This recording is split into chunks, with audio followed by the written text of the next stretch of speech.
ये उस्मा बुखारी साहब बयान देती हैं। आज उनका ये बयान आ गया है जी। जेल में बैठा जो शख्स है, जो कैदी है वहाँ पर, वो अपनी शैतानी सोच से सूबों को लड़वाना चाहता है। वो तो एक सच्चा और अच्छा इंसान था, इन्होंने उसको कैदी बना दिया, कैदी का लक़ब दे दिया। अव्वल तो मुझे पॉलिटिक्स में इतना इंटरेस्ट नहीं है, मैं इन लोगों को ना सिर्फ फनी क्लिप समझ के देखता हूँ।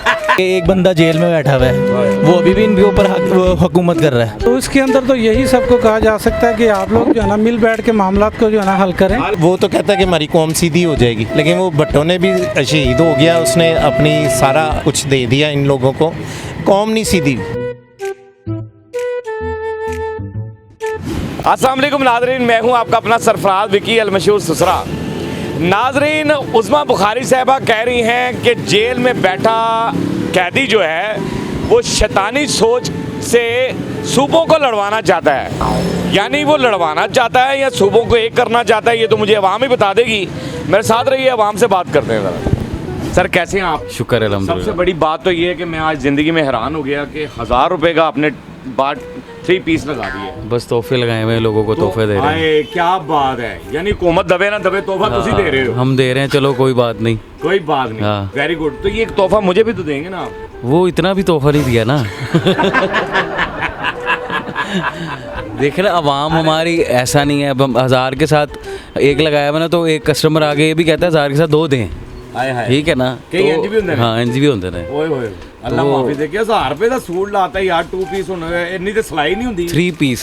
3 पीस। हाँ। देखो ना, 15,000 रुपए यानी 5-7-8,000 तो सिलाई ले लेता है। हाँ, ऐसे ही है, ऐसे ही है। ये हाँ, दर्जी इतनी तो सिलाई ले ही लेता है। ऐसे क्योंकि ही मैं है। पहनता रहता हूँ, मुझे पता है इन चीज़ों का। हाँ जी। मैं कड़ा लंडे जो लेना हुआ। सर नाम बताइएगा सर अपना। नूर। आए माशाल्लाह, क्या बात यार, बहुत खूबसूरत नाम है नूर भाई। मुझे ये बताइएगा, अल्लाह आपकी ज़िंदगी में नूर ही नूर कर दे। ये उस्मा बुखारी साहबा ना हर रोज़ कोई ना कोई उनका बयान ज़रूर आता है। कहती हैं कि ये डयाला जेल में बैठा कैदी जो है वो अपनी शैतानी सोच से सूबों को लड़वाना चाहता है। आप क्या समझते हैं कि कोई ऐसा बंदा होगा जो सूबों को लड़वाना चाहता हो? सर देखें, मैं आपको एक बात बताता हूँ। अव्वल तो मुझे पॉलिटिक्स में इतना इंटरेस्ट नहीं है, मैं इन लोगों को ना सिर्फ फनी क्लिप समझ के देखता हूँ। जब मैं उदास होता हूँ, जब मुझे कुछ समझ नहीं आ रहा होता ना, मैं लगा लेता हूँ, मुझे बड़ी हंसी आती है। क्योंकि ये वो बात करते हैं कि एक जाहिल बंदा भी समझ सकता है। ठीक है ना? तो मैं खुश हो जाता हूँ, फिर मैं कहा चलो दिन अच्छा। शुक्र है, दिल तो हाँ, हाँ, तो मैं फिर बंद कर देता हूँ यार, चलो दिन अच्छा गुजर जाएगा। फनी क्लिप ही समझते हैं। मैं फनी क्लिप समझता हूँ। अवैस भाई क्या कहते हैं कि ये उस्मा बुखारी साहबा कोई ना कोई हर रोज़ बयान इनका बड़ा आता है, जैसे यानी गर्म जोशी वाला बयान आता है। ये कह रही हैं कि जी जेल में बैठा कैदी जो है वो अपनी शैतानी सोच से सूबों को लड़वाना चाहता है। क्या समझते हैं कोई ऐसा बंदा होगा जो सूबों को लड़वाना चाहता हो? सर पॉलिटिक्स में तो इतना इंटरेस्ट नहीं है, लेकिन एक सीधी सी बात है कि एक बंदा जेल में बैठा हुआ है, वो अभी भी इनके ऊपर हुकूमत कर रहा है। अक्लमंदी से काम लें। वो एक बंदा बंद है, उसके ऊपर वो कुछ चला ही नहीं सकता, कुछ भी उसके ऊपर अभी भी वो इतना दारो सारा डिपेंड करके बैठे हुए हैं। अकल से काम लें। हाँ, जिनको इंटरेस्ट नहीं है उनको ये चीज़ समझ आ रही है, जो इंटरेस्टेड हैं वो तो फिर पर्चे उड़ा देंगे इन लोगों के। असल बात ये है, अभी तो उसको तो इंटरेस्ट नहीं, वो तो बेचारा बैठा हुआ कैद। बस ऐसा ही है ना।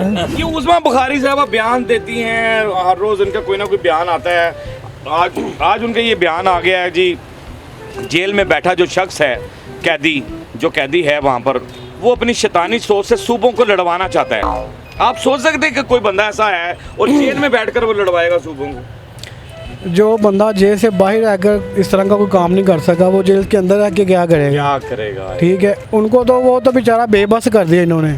वो तो एक सच्चा और अच्छा इंसान था, इन्होंने उसको कैदी बना दिया, कैदी का लक़ब दे दिया। वो तो प्राइम मिनिस्टर इमरान खान था, उसको उन्होंने कैदी का लक़ब दे दिया इन्होंने। खूबसूरत बात है ठीक कि है, आपने उसको कैदी का लफ्ज़ दे दिया। ओए होए। वो अवाम के लिए उसने अपनी ज़िंदगी निछावर कर दी है, और उस अवाम के लिए जो शायद इसी काबिल है कि इसके साथ जितनी सख्ती हो उतनी कम है।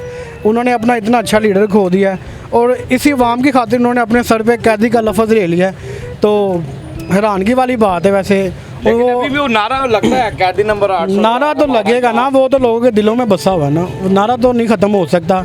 ठीक है, इमरान खान नाम लेना ख़त्म हो सकता, नारा नहीं ख़त्म हो सकता। कैदी नंबर 804 किसी ना किसी तरीके लोगों के दिल में उनके लिए मोहब्बत है, तो वो इंशाल्लाह ज़रूर रहेगी। क्या समझते हैं वो सूबों को एक करना चाहता है या तोड़वाना चाहता है? नहीं जी, ये जो कहने वाले जो कुछ मर्ज़ी कहें, अपने अपने जहन की बात है। जो जितना गलत सोचेगा वो उसकी अपने ज़हन की एक बात है। हमारा मानना तो ये है कि अगर वो बंदा हमारे मुल्क के लिए इंशाल्लाह बेहतर है तो अल्लाह ने चाहा तो इंशाल्लाह ज़रूर उसका टाइम आएगा। उस्मान भाई क्या कहते हैं कि ये उस्मा बुखारी का एक बयान है, कहती हैं कि जेल में बैठा कैदी अपनी शैतानी सोच से सूबों को लड़वाना चाहता है। आपको लगता है कि कैद में रहकर एक बंदा ऐसा कुछ करना चाहता है? देखिए, मैंने तो अभी देखा नहीं है कि उन्होंने क्या बयान दिया।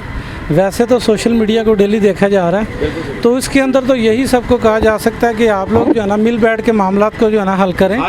ठीक है, क्योंकि एक सूबे के अंदर जो है ना फस्तानियत चल रही है, दूसरे सूबे के अंदर जो है पुरअमन माहौल चल रहा है, तो सबको चाहिए कि मिल के मामला जो है ना उसको अच्छे तरीके से खुश असलूबी से जो है ना लेकर चलें। क्योंकि इस टाइम जो है ज़्यादा जो इस लड़ाई के अंदर जो पिस रहा है वो गरीब आदमी पिस रहा है। बिल्कुल सही। ठीक है, इनको ये चाहिए कि कम से कम आवाम को रिलीफ दें। जो हालात चल रहे हैं, लोग रोटी खाने से तंग हैं। बिल्कुल सही। ठीक है, ये हम बयान तो होते ही रहेंगे। बयान सियासी बयान है, वो उसको दे रहा है, वो उसको दे रहा है। सर, ये जो उस्मा बुखारी साहबा हैं, ये हर रोज़ कोई ना कोई बयान इनका आता है और माशाल्लाह से काफ़ी बयान दे रही हैं। और अब ये उनका बयान आया, कहती हैं अडियाला जेल में बैठा कैदी जो है वो अपनी शैतानी सोच से सूबों को लड़वाना चाहता है। ऐसा लगता है आपको कि कोई बंदा कैद में हो और वो ऐसा काम कर सकता हो? नहीं, ये जब ये इन लोगों के लोग कैद थे ना, तो तब भी ये शैतानी अमल करते रहे हैं ना, तो जो करते रहे हैं, जो मैंने किया है वो दूसरा भी वही करेगा। इनको चाहिए कि पंजाब को संभालें, पंजाब में कोई आटा सस्ता करें और सस्ता करें, ताकि रोटी जोन सी आराम से बंदा गरीब आदमी खा ले। अब तो एक टाइम की रोटी जोन सी हमें दुकान पे मिलती है, 150 रुपया रोटी का मिलता है और हम चने और रोटी खा सकते हैं। 2 रोटियां आती हैं, उसके बाद 120 रुपये के चने आते हैं। क्या समझे? तो 2 रोटियां सादी वो भी खा सकते हैं। कभी कोई खमीरी खाने का दिल करे तो फिर अपने पास से पैसे क्यों दे रहे हैं ये ऐसे बयानात? मसलन सूबे की तरफ अगर ध्यान नहीं है, चले एक सूबा तो दुरुस्त करें ना। हाँ, पंजाब का सूबा दुरुस्त करें, हमें पता लगे कि वाकई यार ये इन्होंने कोई काम किया है। हमें साफ पानी नहीं मिलता तो ये क्या सूबा सही करेंगे? बिल्कुल सही बात। हाँ जी। तो ऐसा तो हो ही नहीं सकता कि मेरे ख्याल से कोई भी सियासी लीडर हो सूबों को लड़वा रहा हो आपस में, ऐसा कुछ होता है? वो जनाब उसकी बेचारे ने वैसे ही अपनी जान देनी है, जैसे भट्टो ने जान दे दी उसी तरह इसने देनी है। तो ये वो तो कहता है कि हमारी कौम सीधी हो जाएगी, लेकिन वो भट्टो ने भी शहीद हो गया, उसने अपनी सारा कुछ दे दिया इन लोगों को। कौम नहीं सीधी। कौम सीधी होएगी तो फिर सारे काम सीधे होंगे। अब कौम सीधी नहीं है, इनको भी जब वोट डलते हैं, कुछ 10-12 तो वोट डलते ही हैं ना, डलते हैं तो ऊपर आते हैं। हाँ जी, बाकी तो बोरे चेंज हो जाते हैं। 10-12 बोरे। हाँ जी, बहुत अच्छी बात। इनको जब 10 बजे पता लगा कि हम हार चुके हैं तो ये सारा कुछ बंद करके जद्दा उमरा निकल गए। उस वक़्त नहीं इसको ख्याल था। क्या पैगाम है उस्मा बुखारी को? पैगाम यही है कि हमें पंजाब सीधा करें, पंजाब सही करें, पंजाब की जो जितनी भी चीज़ हैं पुलिस सही करें। जो मुश्किलात हैं, कभी पुलिस में थाने में कोई काम पड़ जाए तो वो होता नहीं है। लंबी लंबी लाइनें हैं मियाँ हॉस्पिटल में, गंगाराम में, ये हॉस्पिटल सीधे करें। अब पीछे मैं एक प्रोग्राम कर रहा था तो उसमें मुझे एक बंदा ना वो कही जा रहा है गंगाराम में करप्शन हो रही है। मैं उसे सवाल कुछ और कर रहा हूँ, कह रहा सर मेरे साथ आओ। वो पता है क्या करते हैं, मैं हॉस्पिटल जाता हूँ, गंगाराम में मेरा इलाज हो रहा है, वो 10 गोलियां लिख के देते हैं मुझे। पहले मेरा पाँव की एलर्जी हो गई थी तो वो उन्होंने सही करने के लिए टीके शिके लगाए मुझे, मेरे गुर्दे ख़राब हो गए। फिर उसके बाद अब वो 10 गोलियां लिख के देते हैं। जब मैं पर्ची लेके जाता हूँ लेने के लिए दवाई, तो वो कहते हैं ये है 2 दवाइयाँ देते हैं, बाकी वो पर्ची अपने पास रख लेते हैं। पर्ची की तो एंट्री हो गई ना। ओह माय गॉड, पर्ची की एंट्री हो गई, दवाइयाँ नहीं मिली। यानी कहने का मकसद ये है कि ज़रा ये भी ध्यान दें कि अस्पताल में मरीजों को दवाइयाँ नहीं मिल रही, जहाँ आपके दावे ये हैं कि दवाइयाँ फ्री मिल जाएंगी और घर तक पहुँच जाएंगी। बहरहाल वो भी है कुछ पैगाम बस के मूलक। आपने इनकी बात सुन ली है कि सिर्फ पंजाब को सीधा करें, बाकी बातें छोड़ दें, ये सारी बयानबाजियाँ। बहरहाल आवाम की आवाज़ आपको सुनवानी थी, आवाम की आवाज़ अब तक पहुंचानी थी। हमारा काम यही होता है कि आवाम की आवाज़ आपको सुनवा दी जाए।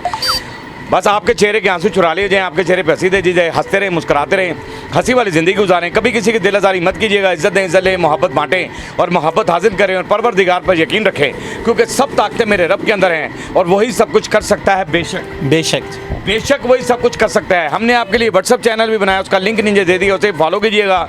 मस्के चैनल को सब्सक्राइब करते रहें, लाइक करते रहें, कमेंट्स करते रहें और घंटी दबाना मत भूलिएगा, क्योंकि सुसरा आपके साथ है। दूसरा आपके साथ, हमेशा आपके साथ ही रहे। हमेशा आपके साथ। अल्लाह